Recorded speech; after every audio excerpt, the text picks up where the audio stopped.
నేనైతే మొత్తానికి ఇలా డిసైడ్ అయ్యాను అనమాట.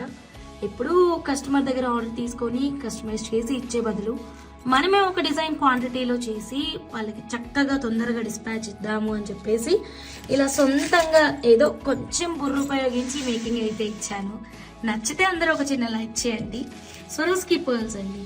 ఇదేమో 2mm, ఇదేమో 3mm. 3mm మీరు గోల్డ్ వర్క్ అంటే గోల్డ్ వర్క్ అండి. అంత చక్కగా కట్టుతీగా మేకింగ్ ఇచ్చానమాట. 3mm స్వరోస్కి పర్ల్స్ని చక్కగా 92.5 సిల్వర్ తీగలు చుట్టి పాలిషింగ్కి పంపించి తీసుకోవడం అయితే జరిగిందనమాట. ఈచ్ లైన్ లెంత్ 16 ఇంచెస్ ఉంటుంది. ఒక లైన్ కాస్ట్ వచ్చేసి 1199. కావాలి అన్న వాళ్ళు స్క్రీన్ మీద ఉన్న నెంబర్కి కాంటాక్ట్ అవ్వండి. ఇప్పుడు ఈ వీడియో షూట్ చేసేసరికి టైం ఎంత అవుతుంది తెలుసా? 1:49 అండి నైట్.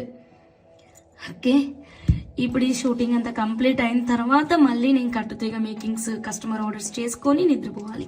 హ్యాండ్మేడ్ జ్యువెలరీ అంటే అంత ఈజీ కాదండి. నచ్చితే ఒక చిన్న లైక్ చేయండి, కుదిరితే షేర్ చేయండి.